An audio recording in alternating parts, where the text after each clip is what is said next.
Hi everyone, Sarah here from the Learning Store, and today I'm going to show you how I made this St. Bridget's cross using art straws. So this is one I've made before.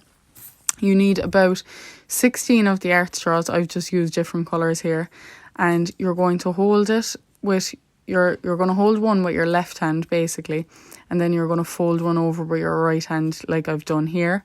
And then the trick is to always kind of use the same hand to hold it and try and turn it clockwise.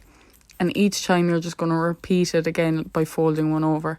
Now it can get a bit tricky, but you can kind of neaten it up at the end, and I kind of try to make them almost flat in my hand to fold it over.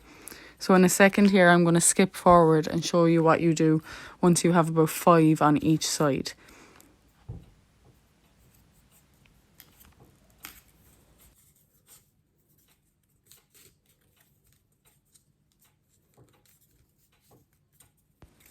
Now, so I've jumped forward a small bit, but I have about 5 sticks on each side roughly. It doesn't really matter.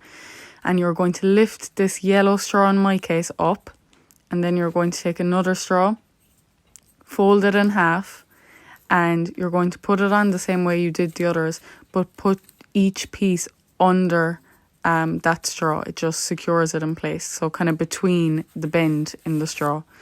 And it keeps it nice and secure.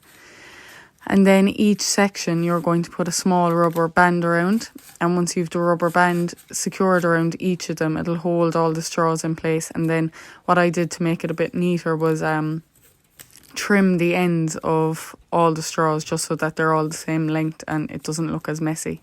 And you can kind of fix it here as well. So you can kind of, some of the straws, as you can see, have kind of moved out of place and stuff, and you can kind of just fix them up or whatever. Now, I have only done 5. I don't know how many you could go with, but I'd say if you were doing it with a classroom or something like that, maybe 5 per each section. So each of the 4 sections will be okay, I'd be imagining. Thank you so much for watching, and if you do decide to recreate the St. Bridget's cross either with your class or at home, please make sure to either send us a picture, or if you have an Instagram page or Facebook, tag us. Thank you very much.